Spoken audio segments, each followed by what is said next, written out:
For no known reason at all, a violent gunman attacked our officers, firing multiple rounds, striking 3 of them, 2 of them critical and stable condition, and 1 of them deceased.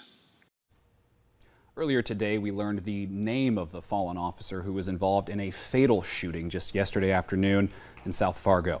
We also learned the names of the other individuals involved, including the gunman who was confirmed as dead. Good evening, everyone, and thanks for joining us. I'm Reed Gregory. And I'm Zoe Jones. Today, the Fargo Police Department held a press conference in City Hall where they spoke about the incident as well as the officer who was killed in the barrage of gunfire.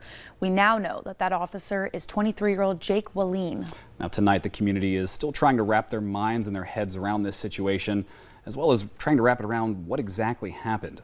We spoke with community members today at the scenes of where these tragic events took place. This is the way I can show my support for our men in blue who do this out of passion and for our safety. A community now torn apart by the tragedy that took place at 25th Street South near 9th Avenue South on Friday afternoon when 23-year-old Officer Jake Willeen was killed in the line of duty. Many still trying to process how this situation unfolded. I was in a state of shock and very stunned. It was really weird and random because I just got off work and my mom called me to pack an overnight bag. Definitely was a terrifying situation for everybody involved either way. What was a chaotic scene on Friday now has a memorial 24 hours later with flowers that lay in his memory. And the Bluemont apartments that were evacuated, the tenants are now back and doing their best to comprehend. There was a bunch of cops. There was police, U.S. Marshals, FBI. And then when we came back, the FBI was still here. You know, they asked a few questions, just basic stuff. No matter where they are in Fargo or what their connection is, thousands are now grieving for the fallen officer. I am so sorry for your loss. As a parent, my heart breaks for the mom. And as an officer, I can't imagine what kind of trepidation they're going through today at every stop that they make. Absolutely heartbreaking to go back and see the scenes from yesterday and to see that switch up in those scenes so quickly as well. But it's incredibly nice to see the community coming together at a time to show their support to all those involved. And speaking of ways to show support for those who would like to donate meals or food or drinks or anything of that nature, you can bring it to 105 25th Street North. Just pick up the phone and tell them what you've brought and someone will come outside to meet you. Now we share words spoken from Fargo Police Chief Dave Zabolski tonight in a press conference held just this afternoon after they lost one of their own in a South Fargo shootout just yesterday. The other officers involved you can see on the screen. They are Andrew Dottis, Tyler Hawes, and Zach Robinson. Here's an inside look as to what else was discussed this afternoon. We are all very saddened to have to be here this afternoon having this press conference talking about one of the most horrific days in our department's history. The tragedy that took place during the afternoon hours of Friday, July 14th, left 2 officers in critical yet stable condition and took the life of 23-year-old Officer Jake Willeen. Many questions still surround the incident. For no known reason at all, a violent gunman attacked our officers, firing multiple rounds, striking 3 of them. Newly issued information now allows us to put faces and names to those involved in the tragic incident.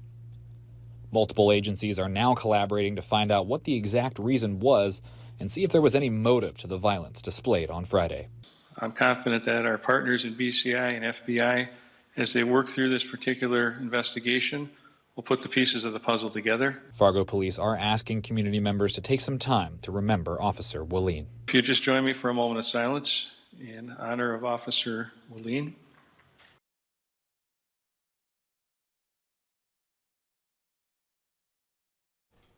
Now, due to the fact that this is still a very active investigation, not much more has been released right now, but as soon as we hear anything at all, we promise to release those details as soon as possible. To ensure that you have all the updates you need, be sure to download the VNL News app. We were sending push notifications as we were getting developing and breaking news of that scene yesterday. We send those push notifications to your device off this app. You can search VNL News in your app store. Make sure to follow us on Facebook and tune in for the next few days for any further updates. And as you can see on the screen, a very compelling piece of footage right there since last night's shooting.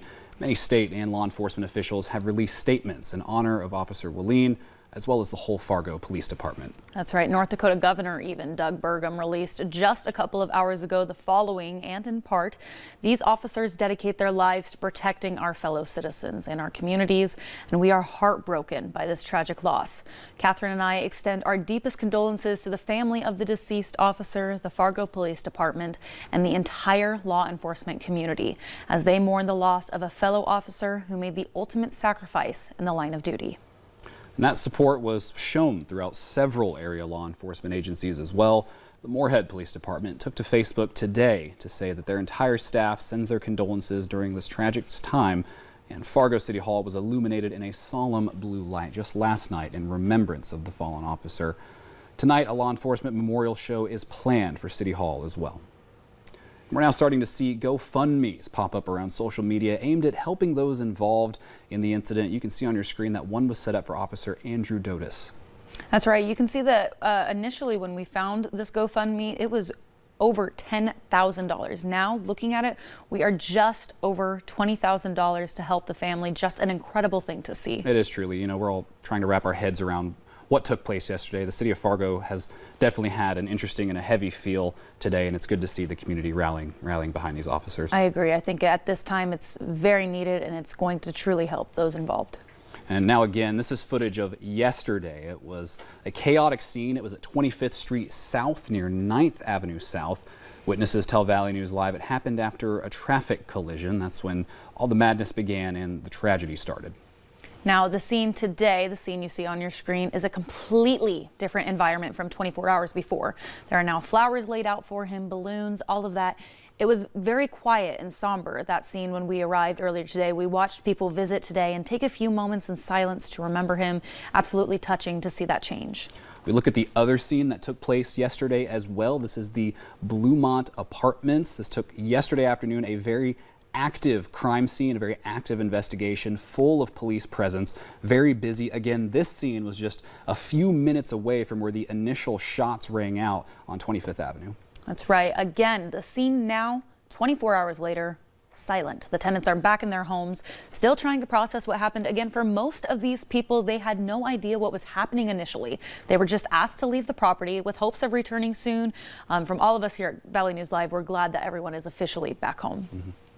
Now, real quick, we're going to take a quick break. Weather forecaster Shelby Ebertowski will be back in just a couple of minutes with your forecast. Before we go to this break, we want to show you this incredible tribute for Officer Jake Willeen first. He was sworn in just months ago. Check it out. Throughout my entire life, I've always wanted to work in some sort of position that had purpose behind my job, and police officer is always what kind of came to me. I've tried other careers, but I came right back into law enforcement as a career path I wanted to go through.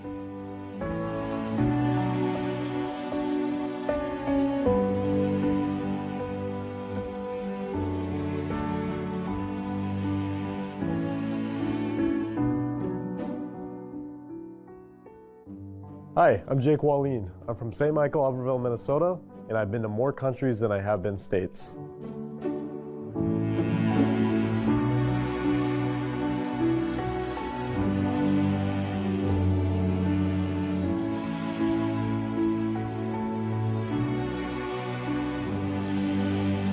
My desire to serve, it comes directly from the want to have purpose behind my job each and every day. I don't want to be sitting in the office wondering why I'm here every day. I want to be out. I want to be doing something that I can tell myself at the end of the day I made a difference somehow.